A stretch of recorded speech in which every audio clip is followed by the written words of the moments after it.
দেখছেন Sylhet post TV. Sylhet কিশোরী মোহন বালিকা উচ্চ বিদ্যালয়ে প্রধান শিক্ষকের পদ ত্যাগ দাবিতে বিক্ষোভ চলছে।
একটু অসুস্থ মানসিক অবস্থা, আমাকে উপবৃত্তির কাগজ দেওয়া হয়, ফর্ম দেওয়া। আমাকে বলা হয়েছিল যে তুমি তোমার গার্জিয়ান নিয়ে আইসো, তোমাকে উপবৃত্তি দেওয়া হবে।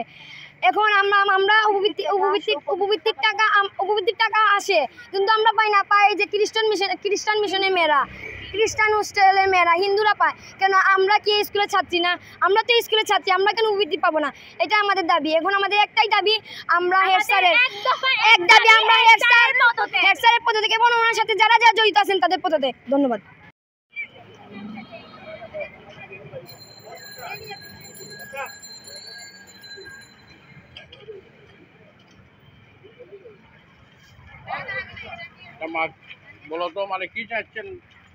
আমরা এখানে চাচ্ছি আমাদের হেড স্যারের পদত্যাগ। উনি আমাদের যথেষ্ট পরিমাণ আমাদের কাছে প্রুফ আছে যে উনি আমাদের সাথে দুর্নীতি করতেছেন। আমরা যাচ্ছি যে উনি পদত্যাগ করেন, কিন্তু আজকে উনি এখনো আসেননি আমাদের স্কুলে, এখনো উনি উপস্থিতি হননি এখনো পর্যন্ত। আমাদের এটা অনেক দিন যাবৎ চলতেছে, কিন্তু 2-3 দিন যাবৎ আমাদের এটা চলতেছে, কিন্তু এতদিন ধরে আমাদের কাছে প্রুফ ছিল না, তাই জন্য আমরা আগে সামনে এগোতে পারতেছিলাম না। আর এখন আমাদের কাছে যথেষ্ট পরিমাণ প্রুফ আছে, তাই জন্যই আমরা ওনার পদত্যাগ চাচ্ছি। উনি কমপক্ষে 15 বছর ধরে উনি আছেন। মানে আপনাদের সমস্যা কি বা আমাদের একটাই দাবি, আমাদের দফাও এক দাবি হোক আমাদের হেড স্যারের পদত্যাগ। কারণ উনি আমাদের থেকে দুর্নীতি করে অনেক কিছু লুটপাট করে খাইছেন। আমাদের এই যে স্কুল থেকে বিদ্যুৎ বিল আমাদের থেকে নেওয়া হয়, ওয়াইফাই বিল আমাদের থেকে নেওয়া হয়। আমরা কি ফোন চালাই? আমরা তো স্কুলে ফোন নিয়ে আসি না, আমরা আসি লেখাপড়া করতে। উনি আমাদের থেকে কেন ওয়াইফাই বিল নেবেন? আমাদের কাছে এতদিন কোনো প্রমাণ ছিল না, সেজন্য আমরা কোনো কথা বলি নাই। কিন্তু এখন আমাদের কাছে যথেষ্ট পরিমাণ প্রমাণ আছে, সেজন্য আমরা এই প্রমাণ নিয়েই আমরা লড়তে চাই। এবং আমাদের হেড স্যারের সাথে যারা যারা জড়িত আছেন এই দুর্নীতিবাজে, তাদের সবারই আমরা পদত্যাগ চাই। তাছাড়া আমাদের স্কুলে দুইজন শিক্ষক আছেন যে ওনাদের কোনো ডকুমেন্টই নেই যে ওনারা কিশোরী মোহন বালিকা উচ্চ বিদ্যালয়ের শিক্ষক। আমরা চাই যে ওনাদের সবারই, আমাদের 5 জন টিচার আছে, ওনাদের পদত্যাগ চাই আমরা। এটাই আমাদের দাবি। আমাদের দফাও এক দাবি হোক আমাদের হেড স্যার এবং ওনার সাথে যারা যারা জড়িত আছেন তাদের সবার পদত্যাগ। ধন্যবাদ। তাছাড়া আমাদের স্কুলে আমাদের বেতন নেওয়া হয় 480 করে। আমাদের এখানে বিদ্যুৎ বিল নেওয়া হয়, কিন্তু কারেন্ট চলে যাওয়ার পর আমাদের কোনো রকম জেনারেটর চালু করা হয় না। আমাদের কেন বেতনের টাকা এত বেশি নেওয়া হবে? আমাদের বেতনের টাকা কমানো হোক। তাছাড়া এখন আমাদের পরীক্ষাও হয়নি, আমাদের পরীক্ষার ফিস আমাদের রিটার্ন দেওয়া হচ্ছে না। ওনারা আমাদের ফিস নিছেন, কিন্তু আমাদের পরীক্ষা হয়নি। তাহলে কেন ওনারা এরকম করতেছেন? আর ওনারা প্রত্যেকটা সময় কিছু টিচার আছে, ওনারা আমাদের ক্লাসে গেলে আমরা যদি ধরেন আমরা কলম নেওয়ার জন্য একজনের কাছে চাইলাম, ওনারা আমাদেরকে সঙ্গে সঙ্গে ক্লাস থেকে বের করে দেন। ওনারা আমাদেরকে ধমক দেন। ওনারা ধমক দিবেন, শাসন করবেন, ভালো কথা, কিন্তু ওনারা এরকমভাবে আমাদেরকে কথায় কথায় ক্লাস থেকে বের করে দেন। আমাদের মা বাবাকে নিয়ে গালাগালি করেন, তারপর অনেক বাজে বাজে কথা বলেন। আর আর আমাদের এই আন্দোলনটা করার জন্য যথেষ্ট রিজন আছে। আমরা প্রুফ সহ ওনাকে পদত্যাগ করাইতে চাচ্ছি, কিন্তু গতকাল উনি অসুস্থ হওয়ার ভাড়া ধরে উনি চলে গেছেন, আর এখনো পর্যন্ত উনি স্কুলেই আসেননি। মিথ্যা এলিগেশন আনছেন যে আমরা নাকি ওনাকে মারছি। আমরা তো ওনাকে কোনোদিন ওই দিন মারি নাই। ওনার সাথে কি আমরা ওই দিন রুড বিহেভ করছি? আপনারা নিজেরাই সাক্ষী আমরা যে ওনার সাথে কোনো রুড বিহেভ করে নাই। তাছাড়া উনি 2020 সালে 2-3টা মেয়ের সাথে মিসবিহেভ করছে। কোনো স্টুডেন্টের সাথে মিসবিহেভ করার রাইট ওনাকে কেউ দেয় নাই। আমাদের এই আন্দোলন করার জন্য যথেষ্ট রিজন আছে। আমাদের সমস্যাগুলো আমরা আজকে তুলে ধরতে চাই। আমাদের সমস্যা, আমাদের স্কুলে সরকার থেকে ক্যান্টিনের জন্য টাকা দেওয়া হয়, কিন্তু আমাদেরকে ক্যান্টিন দেওয়া হয় নাই। আমাদেরকে ভালো ক্লাস করানো হয় না। আমাদের এখনের কারিকুলামে লেখা আছে যে আমাদেরকে শিক্ষা সফরে নিয়ে যেতে হবে, আমাদের প্র্যাকটিক্যাল করাতে হবে। আমাদের স্কুল থেকে আমাদের শিক্ষা সফরেও নিয়ে যাওয়া হয় না, আমাদের কোনো ধরনের প্র্যাকটিক্যালও করানো হয় না, আমাদের ভালো করে কম্পিউটার ক্লাস করানো হয় না, ভালো করে ল্যাব ক্লাস করানো হয় না। আমাদের কাছ থেকে বেতনগুলো নেওয়া হয় ঠিকই, কিন্তু বেতনগুলো দিয়ে ওনারা নিজেদের পেট ভরেন, আমাদেরকে কোনো কিছু দেওয়া হয় না। আমাদের মাসের বেতন নেয় 500 টাকা করে, কিন্তু আমরা জানি যে প্রত্যেকটা শিক্ষকের বেতন আসে সরকার থেকে। তাহলে ওনারা আমাদের কাছ থেকে 500 করে টাকা নেবেন কেন? আমাদের প্রশ্নের উত্তর কি কারোর কাছে আছে? হ্যাঁ, ওনারা আমাদের পক্ষে, ওনারা জানি স্যারের পদত্যাগ, ওনারা কিছু আগে থেকে চাচ্ছেন। আমাদের কমিটি এখন ভেঙে গেছে।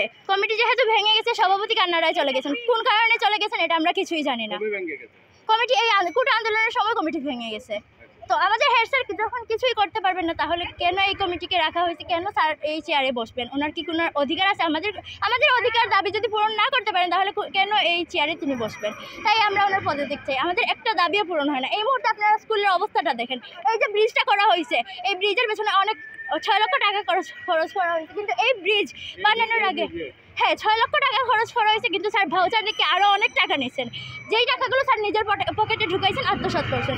তাহলে কেন এইগুলো করা হবে? এর আগে কিন্তু আমাদের স্কুলে একটা ছাউনি ছিল, এটার কি দরকার ছিল? ওনার বিরুদ্ধে এখানে সব আছে। উনি 2019 সালের 7ই নভেম্বর একজন স্টুডেন্টের সাথে অশ্লীলতা করেছিলেন। সেই কারণে ওনার উপর 1 লক্ষ টাকা জরিমানা করা হয়, কিন্তু এই টাকাটা তিনি স্কুলের ফান্ড থেকে দেন, যেটার কোনো অধিকারই নেই ওনার।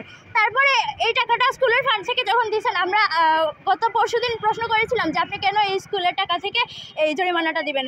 তখন উনি বলছেন যে এটা দেওয়ার আমার অধিকার আছে। কোনো অধিকারই তো নেই। যখন প্রশ্ন করেছিলাম, তিনি দৌড়ে পালিয়ে যান, এইদিকে পালিয়ে যান, অ্যাম্বুলেন্স ডাক দেন, তিনি চলে যান, অজ্ঞান হওয়ার অভিনয় ধরেন। তাহলে তিনি যদি অন্যায় না করে থাকেন, তাহলে কেন তিনি পালিয়ে যাবেন? এটাই আমাদের প্রশ্ন।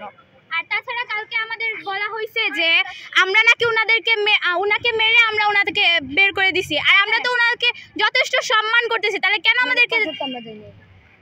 তারপর গত পরশুদিন যখন আমরা আন্দোলন চালাইতেছি, তখন কয়েকজন টিচার আমাদের পক্ষে যারা ছিল, অন্যায়ের পক্ষে যারা ছিল, বিপক্ষে যারা ছিল, তাদেরকে ওনারা একটি ক্লাসে নিয়ে যেয়ে বলেন তোমাদের সামনে টেস্ট পরীক্ষা, এসএসসি পরীক্ষা আমরা পাস করাই দেবো, তোমাদেরকে পাস করাই দিব, তোমরা হেড স্যারের বিপক্ষে যাবে না, তোমরা এখন গিয়ে বলবে যে হ্যাঁ এমনিতেই পাস করাইয়া দিবে। ঘুষ দিছে ওদেরকে। অনেক স্টুডেন্টকে আজকে অনেকে আসছে আইসা বলতেছে তোমাদেরকে পাস করাই দিব, তোমরা হেড স্যারের বিপক্ষে কথা বলবে না, তোমরা বলবে আমরা হেড স্যারকে চাই, তোমরা আমাদেরকে এভিডেন্স দাও। আমাদের হাতে এভিডেন্স আছে, আমরা এভিডেন্স ছাড়া রাজপথে নামি নাই। এখন আমাদের মোট কথা হলো, হেড স্যার যদি আমাদের সব কিছুর অধিকার পূরণ করতে না পারেন, যদি আমাদের সব দাবি পূরণ করতে না পারেন, তিনি যদি যৌক্তিক কোনো কথা আমাদেরকে না বলতে পারেন, তিনি কেন এই চেয়ারে বসবেন? স্যার বিলীন হয়ে গেছে, সব পাকা।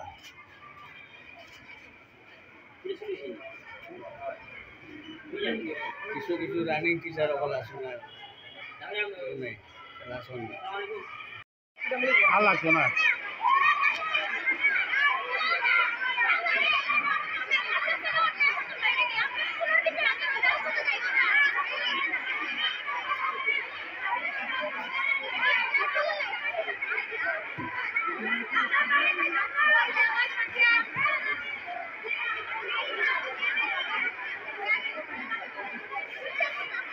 বিদ্যুৎ বিল বাবদ সফটওয়্যার এবং বিদ্যুৎ বিল বাবদ তাদের কাছ থেকে 480 টাকা করে নেওয়া হচ্ছে।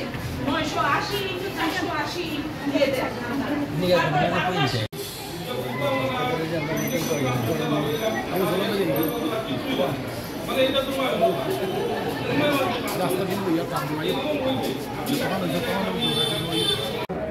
পাশাপাশি পাওয়া যাবে।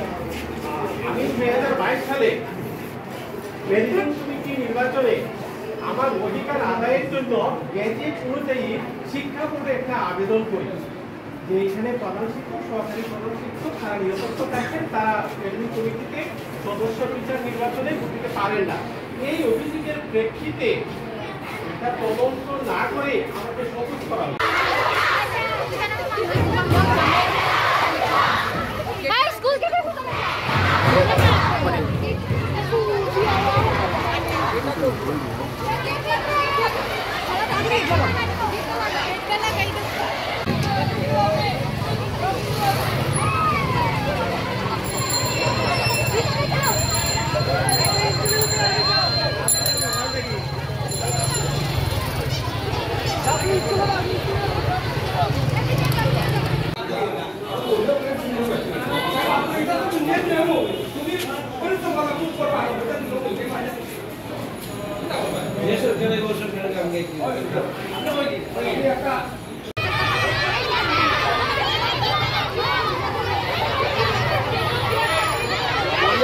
তুমি কইবা ওই তো লইলা না আমি তো গেইটু হাঁটি লাগে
বিদ্যালয়ে আয়নাঘর নামক পরিচিত কক্ষে ক্লাস ফাঁকি দিয়ে প্রধান শিক্ষক ও একজন সহকারী শিক্ষক নিয়ে আড্ডা দেয়। কোনো স্কুলের পরিবেশ এটা হতে পারে না। এমন নৈতিক স্খলন প্রধান শিক্ষকের পদত্যাগ ছাড়া আমরা কিছুই চাই না। অফিস কক্ষে শিক্ষার পুরাতন হলরুম থাকা সত্ত্বেও আয়নাঘরের কিসের প্রয়োজন? জবাব চাই। অথচ ছাত্রীরা খাবার পানির সুব্যবস্থা নেই, ক্যান্টিন টিফিনের ব্যবস্থা নেই। এত তীব্র গরমে শ্রেণীকক্ষে ষষ্ঠ শ্রেণীতে 3টি শাখার পর্যাপ্ত ফ্যানের ব্যবস্থা নেই। অথচ অপ্রয়োজনীয় অহেতুক উন্নতি দেখিয়ে বিদ্যালয়ের লক্ষ লক্ষ টাকা অপচয় করছে। যেমন 3টি শ্রেণীকক্ষে টাইলস করেছে, এক বিল্ডিং থেকে অন্য বিল্ডিংয়ে যাওয়ার জন্য সুন্দর একটি ছাউনি থাকা সত্ত্বেও তিনি এটিকে ভেঙে নতুন একটি ছাউনি তৈরি করেছে। প্রধান শিক্ষক জনাব ঘোরাবু স্যারের দুর্নীতি ও অনিয়মের গাফিলতির কারণে বিদ্যালয়ের শিক্ষার মান দিন দিন কমে যাচ্ছে, ছাত্রীর সংখ্যা উল্লেখযোগ্য হার কমছে। এই প্রধান শিক্ষকের আমলে প্রতিষ্ঠানে এত সব ক্ষতির পরে উত্তীর্ণ শিক্ষক এই প্রতিষ্ঠানে থাকার অধিকার আছে বলে আমরা মনে করি না। সুতরাং আমাদের একটাই দাবি, প্রধান শিক্ষকের পদত্যাগ। ধন্যবাদ।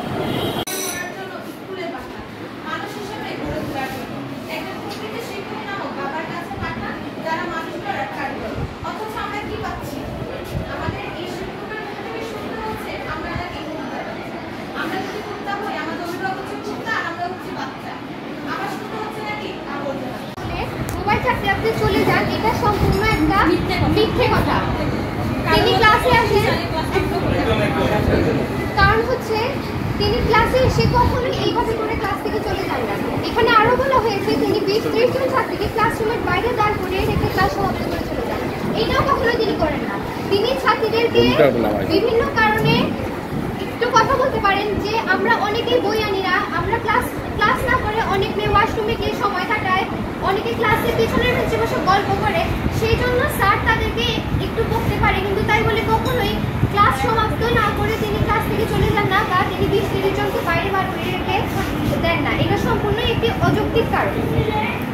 আর এখানে আরও বলা হয়েছে আসার সময় তিনি বৃদ্ধাঙ্গুলি দেখিয়ে বলেন, তোমরা প্রধান শিক্ষক কমিটি যতই উপরে যাও না কেন আমি এসব পরোয়া করি না। তিনি এই ধরনের কথা কখনোই আমাদেরকে বলেন না। তিনি ক্লাসে আসেন, অঙ্ক করান, তিনি অঙ্কর বাইরে আর কোনো কথাই বলেন না আমাদের সাথে। এখানে আরও বলা হয়েছে এসব প্রধান শিক্ষককে বললে উনি ওনার বিরুদ্ধে কোনো পদক্ষেপ নেন না। এর দরুন এমন ব্যর্থ শিক্ষক আমাদের প্রতিষ্ঠানে দরকার নেই। অসীম স্যার আমাদের স্কুলের একজন খুব ভালো শিক্ষক, তিনি আমাদের অঙ্ক ক্লাস করান এবং তার অঙ্ক আমরা সবাই বুঝি। বিদ্যালয় আয়নাঘর নামে পরিচিত কক্ষে ক্লাস ফাঁকি দিয়ে প্রধান শিক্ষক সহ কয়েকজন সহকারী শিক্ষককে নিয়ে আড্ডা দেওয়া হয় কোনো স্কুলের পরিবেশ হতে পারে না। আমাদের বিদ্যালয়ে কোনো আয়নাঘর আছে বলে আমরা জানি না, এবং আয়নাঘর যদি থেকে থাকে সেটা আমাদেরকে দেখাতে হবে। আমরা দেখতে চাই আয়নাঘর আছে কিনা। আর এখানে আরও বলা হয়েছে ক্লাস ফাঁকি দিয়ে প্রধান শিক্ষক কয়েকজন সহকারী শিক্ষককে নিয়ে আয়নাঘরে আড্ডা দেন। তারা যদি আড্ডা দেন তাহলে আমরা ক্লাস করি কখন? আমরা অনেক সময় বিরক্ত হই, স্যার আমাদের ক্লাসে এসে অনেক সময় বেশি ক্লাস হচ্ছে, কোনো সময় 7টা ক্লাস পুরোই হয়, সেই জন্য আমরা অনেকে বিরক্ত হই। আর যদি ক্লাস ফাঁকি দেওয়াই হয় কোনো স্যারে, আমরা যদি স্যার প্রধান শিক্ষককে এসে বলি যে আমাদের ক্লাসে স্যার নেই বা কেউ আসছে না, তিনি স্যার না আসলে সাথে সাথে আমাদেরকে একজন শিক্ষক পাঠিয়ে দেন। অফিস কক্ষ, মিলায়তন কক্ষ, হল রুম থাকা সত্ত্বেও আয়নাঘর কিসের প্রয়োজন? আয়নাঘর আমাদের স্কুলে নেই এবং থাকলে আমাদেরকে সেটা দেখাতে হবে। দেখানো ছাড়া আমরা এটা পুরো বিশ্বাস করবো না যে আয়নাঘর ছিল কিংবা আছে। অথচ ছাত্রীদের পানির সুব্যবস্থা নেই। আমাদের স্কুলে বিভিন্ন জায়গায় ফিল্টার দেওয়া হয়েছে এবং আগেও ছিল। যখন ফিল্টারের কথা স্যারকে বলা হয়েছে, স্যার তখন বিভিন্ন জায়গায় স্কুলের, আপনারা খুললে দেখতে পারবেন, বিভিন্ন জায়গায় স্কুলের ফিল্টার দেওয়া হয়েছে নতুন করে। টিফিনের ব্যবস্থা নেই। ক্লাস 6-এ 2020 সালে করোনার হওয়ার পর থেকে আমাদের কাছ থেকে কোনো টিফিনের টাকা নেওয়া হয়নি এবং তার প্রমাণস্বরূপ আমাদের কাছে বেতন বই আছে। আমাদের বেতন বইয়ে স্পষ্টভাবে লেখা থাকে কী কী বাবদ আমাদের কাছ থেকে বেতন দেওয়া হচ্ছে। সেই বাবদ আমরা 480 টাকা বর্তমানে বেতন দিয়ে থাকি টিফিন ছাড়া। এখানে আরও বলা হয়েছে পর্যাপ্ত ফ্যানের ব্যবস্থা নেই। আমাদের প্রত্যেকটা ক্লাসরুমেই ফ্যান আছে এবং ডেস্ক ব্রেঞ্চ আছে, আমাদের বোর্ড আছে, আমরা সুষ্ঠুভাবে পড়াশোনা করতে পারি। এখানে আরও বলা হয়েছে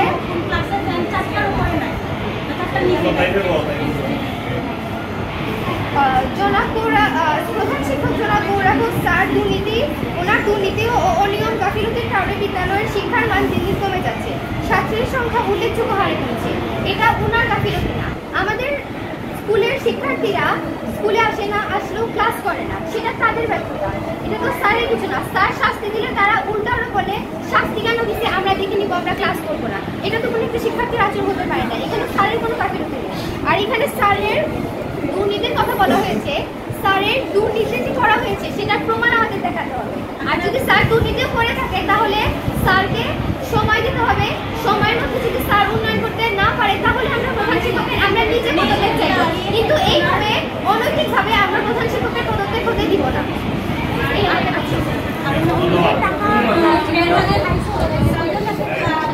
এবং আরেকটা কথা, আমাদের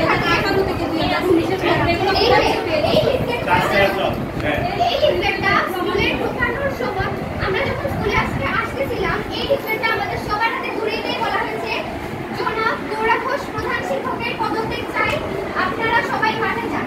এইভাবে জোরপূর্বক কি কাউকে পদত্যাগের হাত পাঠানো চাই। আমরা অনেক ছাত্রীদেরকে জিজ্ঞাসা করেছি